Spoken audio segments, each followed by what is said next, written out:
লামডিঙত অসমীয়া স্কুলৰ জন্মদাতা নগা মহিলা টি মাছাপাকলা আওলৈ মাটিৰ মানুহৰ তৰফৰ পৰা সম্বৰ্ধনা। বিদ্যালয়খনৰ সন্মুখত তেখেতৰ এটা প্ৰতিমূৰ্তি স্থাপনৰ সিদ্ধান্ত। অসমৰ মধ্যস্থানত অৱস্থিত ৰেলনগৰী লামডিঙত 1956 চনত অসমীয়া মাধ্যমৰ বিদ্যালয়ৰ জন্মদাতা নগা মহিলা শ্ৰীমতী টি মাছাপাকলা আওলৈ পষেকীয়া মাটিৰ মানুহ কাকতৰ তৰফৰ পৰা এক সম্বৰ্ধনাৰ আয়োজন কৰা হয়। মাটিৰ মানুহৰ মুখ্য সম্পাদক ৰাজকুমাৰ বৈশ্য, কাৰ্যকৰী সভাপতি দীপক মেলা, পৰিচালক সদস্যা বিনতি শৰ্মা, সাধাৰণ সম্পাদক প্ৰশান্ত হাতীমতা, সামাজিক মাধ্যমৰ সচিব সুজাতা শৰ্মা, মৌদুন চুনখাম, আছাম নৰ্থ ইষ্ট ইণ্ডিয়াৰ সচিব প্ৰধান অনুপাৰণ ধৰা, নাগালেণ্ড ইণ্ডিজেনাছ পিপুলছ ফৰামৰ সভাপতি ডক্টৰ টি লিমা জমিৰ, সম্পাদক কেহেতু চুমি, লংকাৰ সমাজকৰ্মী ভাৰত তামলী ফুকন, আপোচীন জাতীয়তাবাদী নেতা হাছিবুৰ ৰহমানে মাটিৰ মানুহৰ হৈ সম্বোধন অনুষ্ঠানত বক্তব্য প্ৰদান কৰে। মাটিৰ মানুহৰ তৰফৰ পৰা জাপি, গামোচা, চেলেং আৰু মানপত্ৰ আদিৰে শ্ৰীমতী টি মাছাপাকলাক সম্বৰ্ধনা জনোৱা হয়। বিদ্যালয়খনৰ সন্মুখত তেখেতৰ এটা প্ৰতিমূৰ্তি স্থাপন কৰা হ'ব বুলিও মুখ্য সম্পাদক ৰাজকুমাৰ বৈশ্যই আজিৰ সভাত ঘোষণা কৰে। উল্লেখযোগ্য যে পুৰণি নগাঁও জিলা আৰু বৰ্তমান হোজাই জিলাৰ সীমাত অৱস্থিত এখন সৰু চহৰ লামডিং। অসমৰ মধ্যস্থানত অৱস্থিত স্বত্বেও লামডিঙত 1956 চনলৈকে অসমীয়া মাধ্যমৰ কোনো পঢ়াশালী নথকাটো বৰ দুৰ্ভাগ্যজনক কথা। নগা, কছাৰী, কাৰ্বি আদি জনগোষ্ঠীৰ লোকসকলৰ ল'ৰা ছোৱালীসকলে বাঙালী মাধ্যমত পঢ়া শুনা কৰিবলৈ বাধ্য হৈছিল।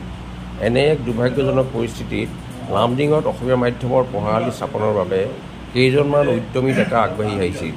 তেওঁলোক হৈছে প্ৰয়াত হাইদৰ হুছেইন, হাইদৰ ৰহমান, ৰৌনক আলী, নন্দেশ্বৰ শৰ্মা, কমলেশ্বৰ বৰা, ভদ্ৰকান্ত দাস, ভৱেন খাউন, ৰহেশ্বৰ হীৰা আৰু প্ৰহ্লাদ দাস।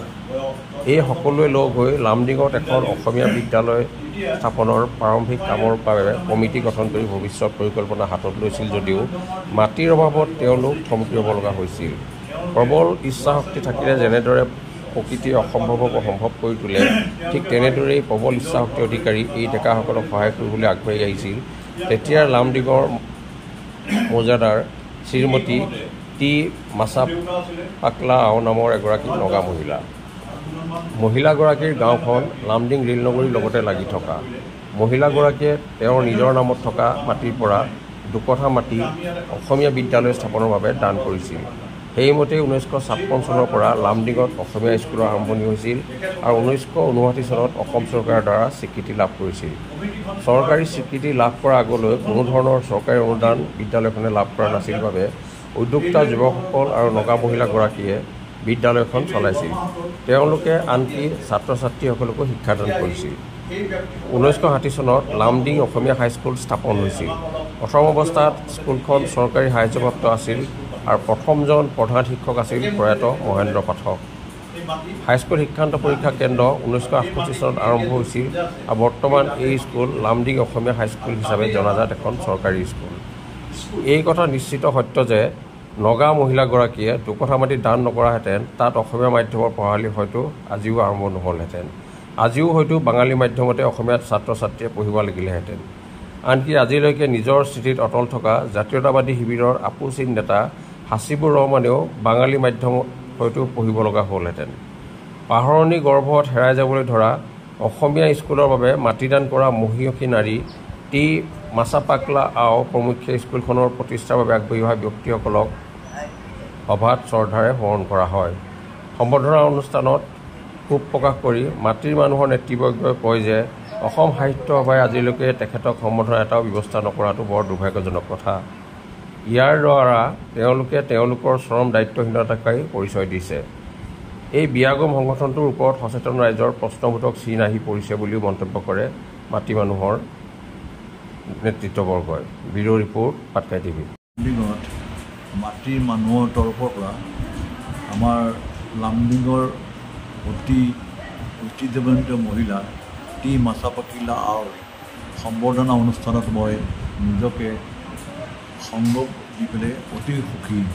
কাৰণ এই মহিলাগৰাকী আজিৰ পৰা বহুদিনৰ আগত 1956 চনত অসমীয়া স্কুলৰ কাৰণে প্ৰথম মাটি দান কৰাৰ মহিলা তেওঁৰ সেইদিনাখন সেই মাটিখিনি দি আমাৰ অসমীয়া স্কুল প্ৰতিষ্ঠাৰ কাৰণে যি তেওঁ আদৰ্শ মহান আদৰ্শ আৰু ত্যাগ স্বীকাৰ কৰিলে তাৰ পৰা আমি আজি বহুত উপকৃত হৈছোঁ আৰু তাৰে পৰা আমাৰ অসমীয়া স্কুলৰ স্থাপন বা অগ্ৰগতি হৈছে আৰু সেই মাটিত যিখন স্কুল প্ৰতিষ্ঠা হ'ল সেইখন স্কুলৰ মই প্ৰাক্তন ছাত্ৰ আমি তাতে শিক্ষা লাভ কৰিছিলোঁ পিছলৈ এই স্কুলখন ইয়াৰ পৰা চৰকাৰীকৰণ কৰি নি চৰকাৰী আজি লামডিং বজাৰৰ মাজত যিখন LP স্কুল বুলি চিনাক্তকৰণ হৈছে সেইখনে এইখন স্কুলৰ মূল মানে স্তম্ভ গতিকে এই স্কুলখনৰ পৰা যিখিনি আজি যিখিনি টি মাছাপাটি লাওৱে যিখিনি মাটি দান কৰিছিলে তেওঁ শিক্ষাৰ প্ৰতি যি আগ্ৰহী আছিল তেখেতে আমাৰ সংস্কৃতিৰ কাৰণে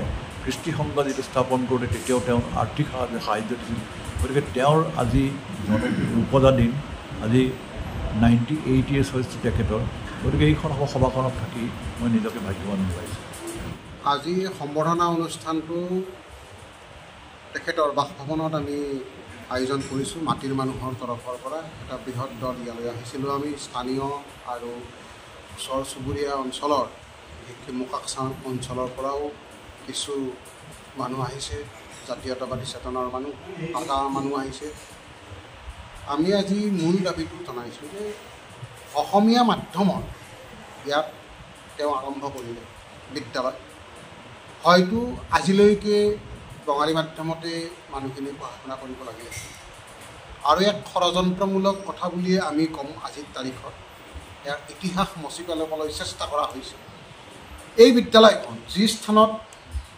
এই মহান নাৰীগৰাকীয়ে দান কৰা মাটিত স্থাপন হৈছিলে পিছৰ পৰ্যায়ত সময়ত তাৰ পৰা এখন বঙালী মাধ্যমৰ স্কুলৰ লগত চামিল কৰাই নামটো এইটোৱে ৰাখিছে অসমীয়া মাধ্যমৰ বিদ্যালয় বুলিয়ে ৰাখিছে কিন্তু যিটো স্থাপিত চন প্ৰতিষ্ঠা তাৰিখটো 1939 বঙালী মাধ্যমৰ স্কুলখনৰ তাৰিখটো ৰাখিছে এইটো আমি খুব আপত্তি জনাইছোঁ আৰু আমি শিক্ষা বিভাগক অতি সোনকালে আমি লগ কৰিম স্মাৰকপত্ৰ দিম যে এইটো সলনি কৰিব লাগে এই প্ৰতিষ্ঠা তাৰিখটো 1956 হ'ব আৰু 2 নম্বৰ কথা হ'ল কি আমাৰ সিদ্ধান্ত আৰু সেইখন বিদ্যালয়তে আমি তেওঁৰ এটা প্ৰতিমূৰ্তি স্থাপন কৰিম কাৰণ এইটো পাহাৰ ভৈয়ামৰ যিটো সম্প্ৰীতিৰ আমাৰ মানে নিদৰ্শন এই কথাটো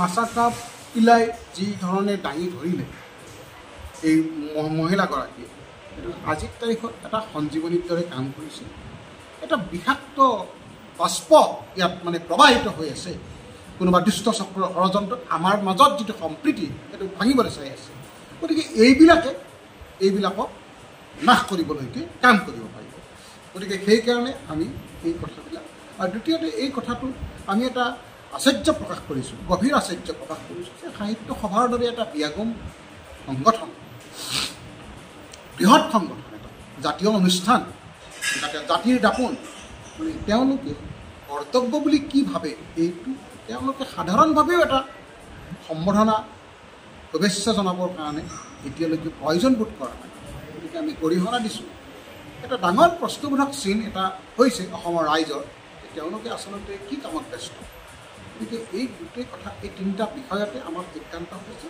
এটা হৈছে আমি শিক্ষা বিভাগক দৰখাস্ত দিম অনতি পলমে এই প্ৰতিষ্ঠা তাৰিখটো বিদ্যালয়খনৰ 56 হ'ব 39 নহ'ব ইয়াত অসমীয়া মাধ্যমৰ বিদ্যালয়খনৰ প্ৰতিষ্ঠা তাৰিখ 39 কেনেকৈ হ'ব 2 নম্বৰ কথা হ'ল তাত প্ৰতিমূৰ্তি স্থাপন হ'ব 3 নম্বৰ কথা হ'ল সাহিত্য সভাক সমালোচনা কৰা হৈছে মোৰ মাৰ বিহাপত যিটো ডাঙৰ ল'ৰা সেইকাৰণে মই দুই একটা কথা ক'ব মন আছে আজি মাটিৰ মানুহ আজি সি মানে মোৰ মাৰ অনাৰ দিবৰ কাৰণে যি প্ৰগ্ৰাম ফেলিটেশ্যন প্ৰগ্ৰাম আজি কৰিছে সেইটো কাৰণে আৰু লগতে লাইক মাইণ্ডেড অৰ্গেনাইজেশ্যন যিবিলাকে আহি এই প্ৰগ্ৰামত জইন কৰিছে আপোনাক সকলো মানে আমাৰ ফেমিলি সাইড পৰা মানে ধন্যবাদ জনাইছোঁ আৰু সেইটোৰ লগতে মানে এই প্ৰগ্ৰামটো আমি ভাবাৰ পৰা খুব ভালত মানে আৰম্ভ কৰি শেষ হোৱাৰ কাৰণে এইটো ধন্যবাদ দি আছোঁ। এতিয়া যিখন বিদ্যালয় আপোনালোকে মাটিদান কৰিছে কিন্তু আমি গম পাইছোঁ যে বিদ্যালয়খনৰ প্ৰতিষ্ঠা চনটো মানে সলনি কৰিছে চৰকাৰে, এই ওপৰত কি ক'ব লাগে? এইটো আচলতে মোৰ দেউতাটো এতিয়া ঢুকাইছে, মোৰ মাও মানে এতিয়া 98 years, মোৰ মাৰ কোনো মেমৰিত নাই, এইটো মনত নাই না, আৰু আমাৰ ৰেকৰ্ডো জানা নাই আৰু আমাক একো কোৱা নাই। কিন্তু হয়তো এই সময়ত মায়ে মানে এইটো এনেকুৱা মানে একটা স্কুল অসমীয়া মিডিয়াম স্কুল খুলিব দৰকাৰ লামডিঙত, এইটো ভাবি হয়তো মাটিৰ এইটো দান দি থাকিব পাৰে। কিন্তু আমি এইটো এতিয়ালৈ এইটো যিহেতু ৰেকৰ্ড নাই, আমি ঠিক আমি ল'ৰা ছোৱালীবোৰ মানে এইটো কনফাৰ্ম কৰি আমি ক'ব পৰা নাই। He had a vision. He has come all the way from Longsa village. It's a very remote village in Bogoktum district, across the Diku River. He had a vision. He left his own birthplace, Longsa village, and came down and settled down along with his wife in Lamding. Those days we used to wonder, how come Nagas can go to Assam and settle down? But he had a different vision. He came down, and especially my auntie had a feeling for the people. She thought, why not I start a school for the children around the village or town, wherever it is. And she has pioneered to start this school. And today, so many dignified people are her people. Some have achieved so high, some have achieved medium, but it is all her effort that today all of you who are her people have achieved something in your lives. I recollect this place. My father had brought me to this place in 1966. It was a small hamlet. I was going to Bhubaneswar to study in Sainik school. And after 59 years, today I'm stepping my feet in this place. 59 years is a long year. But still I find my aunties alive.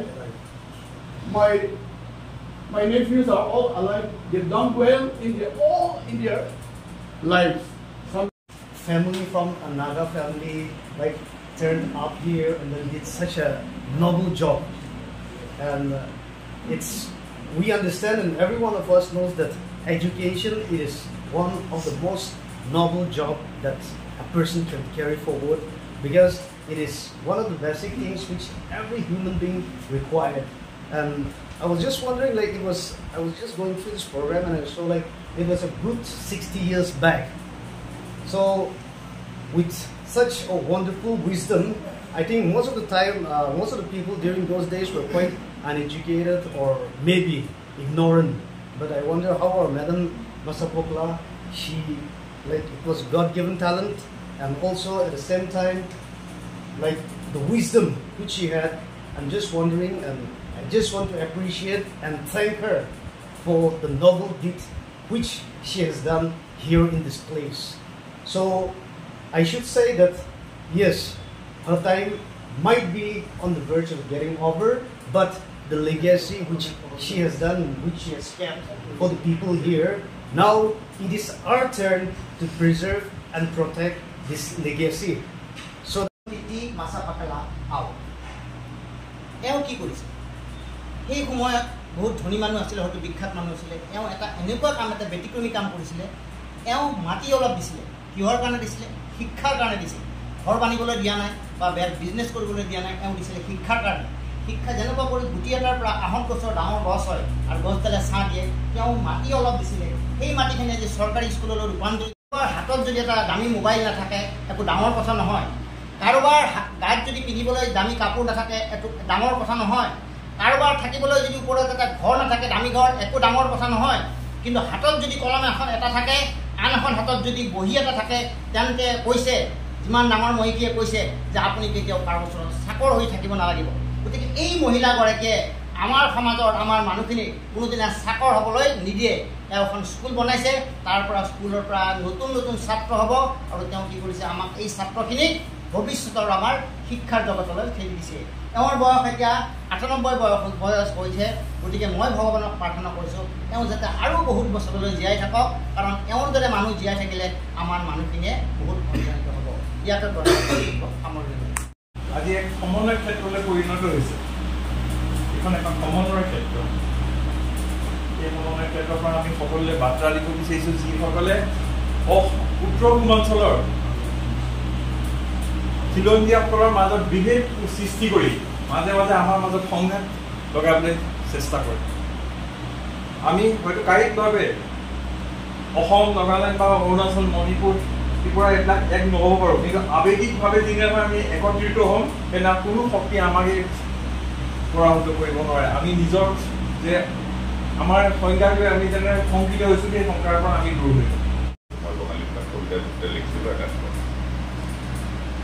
এতিয়া নৱপ্ৰজন্মৰ কাৰণে এখেতৰ বাৰ্তাটো লৈ যোৱাৰ প্ৰয়োজন আছে।